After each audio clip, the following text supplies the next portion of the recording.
Assalamualaikum warahmatullahi wabarakatuh. Bertemu lagi dengan saya, Rizvika Rahmita, di episode kedua dari IELTS Preparation Series.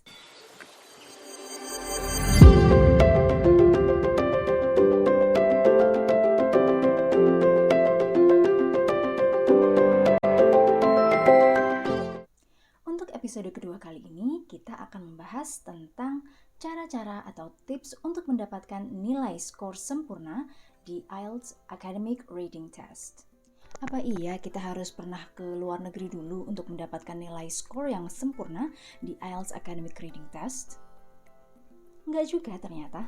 Banyak dari teman-teman saya dan juga students yang mendapatkan nilai skor IELTS sempurna atau 9 di reading testnya, tapi mereka juga belum pernah tinggal lama di luar negeri. Tentunya pengalaman di luar negeri sangat membantu untuk mendongkrak nilai IELTS kita.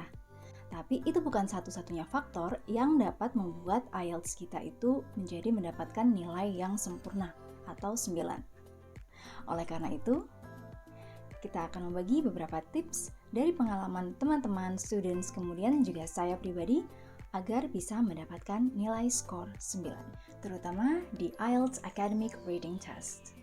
Kali ini kita akan membagi materi menjadi 5 bagian, dan yang pertama adalah to understand the test format. Seperti yang sudah saya beritahukan di episode pertama dari IELTS Preparation Series ini, format test adalah salah satu challenge terbesar bagi Indonesian test takers. Untuk lebih detailnya, berikut adalah format tes dari IELTS Academic Reading Test. Waktu yang diperlukan adalah 60 menit dengan pertanyaan sebanyak 40 soal dari 3 teks bacaan. Untuk lebih jelasnya, mari kita lihat contoh soal dari IELTS Academic Reading Test. Dan di sini bisa kita lihat satu passage dengan pertanyaan-pertanyaannya. Nah, sekarang kita sudah lebih memahami format tes dari IELTS Academic Reading Test ini. Kemudian selanjutnya kita akan masuk lebih dalam ke question types-nya.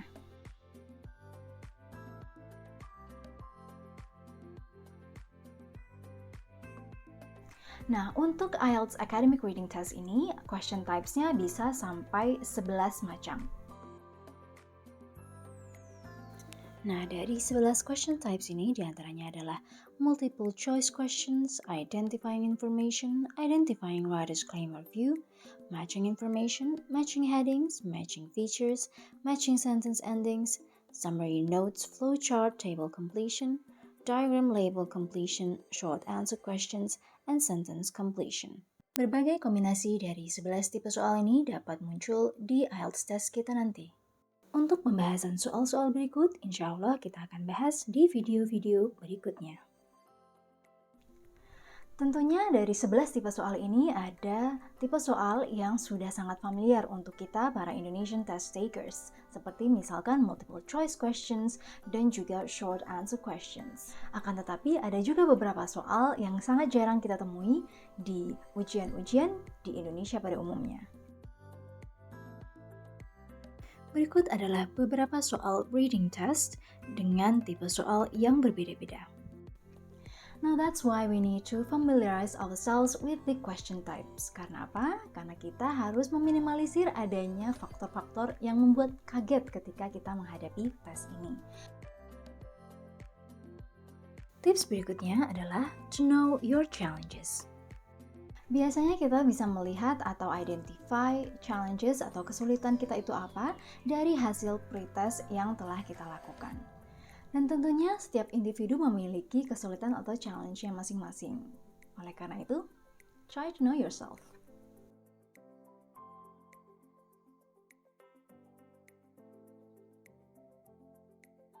Nah, tentunya karena IELTS Academic Reading Test ini akan mengakses atau melihat seberapa bagus kemampuan para aplikan atau test takers dalam beradaptasi di lingkungan barunya, baik itu perkuliahan ataupun pekerjaan, maka tentunya reading materials-nya pun di bidang akademik atau yang profesional seperti itu. Untuk academic reading text, teks bacaan atau reading passages-nya diambil dari antara lain jurnal, buku, artikel dari koran dan juga majalah. Oleh karena itu, untuk mempersiapkan diri kita menghadapi tes ini, sebaiknya kita membaca dari sumber-sumber berikut. Nah, tips yang bisa saya berikan di sini adalah untuk melakukan extensive reading in a wide range of topics. Jadi kita membaca banyak-banyak dengan topik yang berbeda-beda.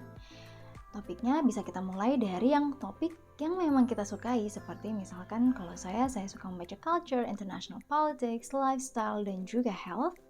Nah, teman-teman juga bisa melakukan hal serupa. Kemudian jangan lupa untuk membaca topik-topik yang kita kurang interested.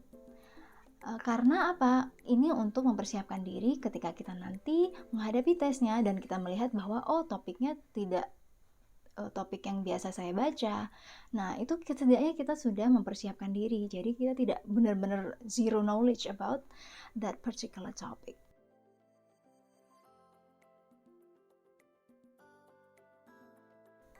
Selanjutnya, karena kita tidak diperbolehkan untuk menggunakan kamus selama ujian, tentunya kita harus build our vocabulary. Salah satu caranya adalah dengan membaca dan mendengarkan untuk mendapatkan kosakata yang baru, kemudian mencari tahu bagaimana penggunaannya di beberapa konteks yang berbeda. Langkah selanjutnya adalah untuk menulis dengan kosakata yang baru. Hal ini dilakukan untuk mempermudah kita dalam mengingat kosakata baru tersebut. Selain itu, dengan menulis kita juga bisa melatih ketepatan penggunaan kosakata di beberapa konteks tertentu. Dan ini juga bisa membantu kita untuk mendongkrak nilai writing nanti.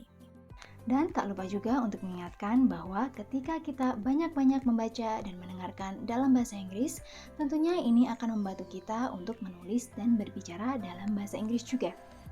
Oleh karena itu, consume the language to produce it. Consume to produce. That's it. That's the formula.